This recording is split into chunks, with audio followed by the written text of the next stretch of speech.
What was my biggest fear when I started this journey? Today, I'm going to peel back the curtains to talk about my biggest fear when I started my around the world trip. It was pretty big. I knew from the very beginning what I was facing in terms of overcoming my fear. Hi, my name is Kalima Fergus Ayele. I'm an international school leader, and I'm also the CEO and founder of Round Trip Ticket Home, where we support school leadership teams with using design thinking tools to build cultures of connection and belonging. And if you're curious about the name, Round Trip Ticket Home, it's because fundamentally we believe that we're all on a journey back home. And by home, that means a sense of belonging and connection within ourselves. But it comes out in so many ways, and most of those ways are highlighted by Joseph Campbell's The Hero's Journey, which is the storyline of every tale that we tell. And the one that I like to use is the one that's most popular at this moment because of Wicked. But if you think about the story of Dorothy from The Wizard of Oz, where she's lost in this magical world and she's got her companion, her little dog Toto, but she's really trying to find her way back home. And along the way, she meets some companions, a scarecrow who is looking for intelligence. She meets a tin man who is looking for his heart, and a lion who's looking for courage. And they finally find the powerful Wizard of Oz, only to realize that he doesn't have any real power. And everything that they've been looking for, they've always had within. For me, being able to travel the world and see the beauty of it has continuously been my call to adventure. And so for this call to adventure, I have a round trip ticket that I'm taking to visit India by way of Spain and on to Vietnam with a side trip to Singapore, and then finally to Japan, where my oldest is doing a semester before returning home to New York. I'm originally from New York City. For those of us who were in schools or academic arenas, we're all familiar with Isabel Wilkinson's Caste. And when that book came out in 2020, what she had done was really highlight the way that our racial hierarchies are connected in a couple different cultures, from Nazi Germany to the caste system in India to our racialized society in the United States. I was most fearful, I was most apprehensive about my visit to India. The caste system was something that I knew about. I have grown up in different environments that were very diverse, so I had friends from all over the world, and I was quite familiar, had already been exposed to some of the dynamics that exist. And when I watched the film that Ava DuVernay produced in 2023 called Origin, it just shook me to the core. I'm not gonna ruin it if there are some of you who haven't seen it, but they really do expose what it looks like to exist in a system of that racialized hierarchy. And from my own lived experience as a Black woman in America, I know what it means to live inside of those boundaries. The thought of traveling to a country where they also had a caste system very explicitly, I was terrified.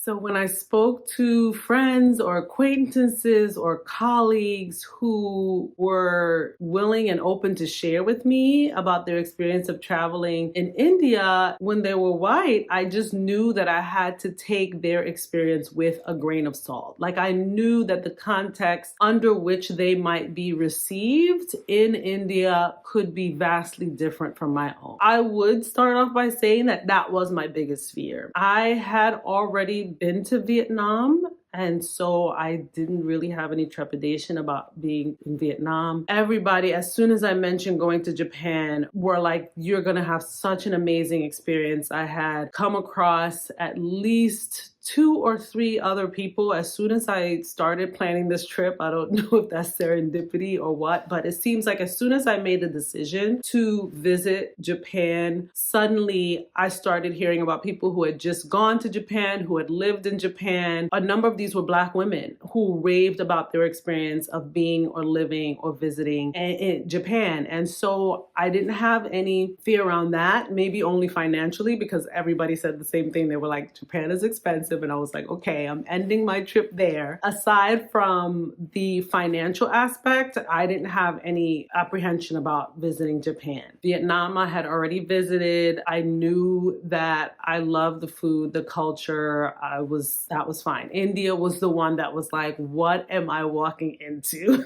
And then I had what I could only describe as a horrific experience trying to get the visa. It was my personal experience. I came in contact with someone as soon as I walked in. I had an appointment scheduled. As soon as she saw me, she was just kind of like, I'm not going to help you. I mean, she didn't say those words, but her actions and the way that she responded to me made it clear that she was not going to help me get what I needed from her. And so I ended up leaving the office for getting a visa and going with a private visa service and essentially paying for someone to help me to get the Indian visas. I was already afraid of visiting, and then that experience of trying to get the visa and have that moment where the person just looked at me like, you're not going to my country. I was like, okay, very well. Well, I was still going, but it was very clear that it wasn't going to be easy. But then I get there and it was fine. It was great. I had no real challenges. I mean, part of that was too that I was staying with people who also had resources in terms of a driver. So I was picked up from the airport and dropped off anywhere I wanted to go. So I really can't say what the experience would have been like if I was backpacking, but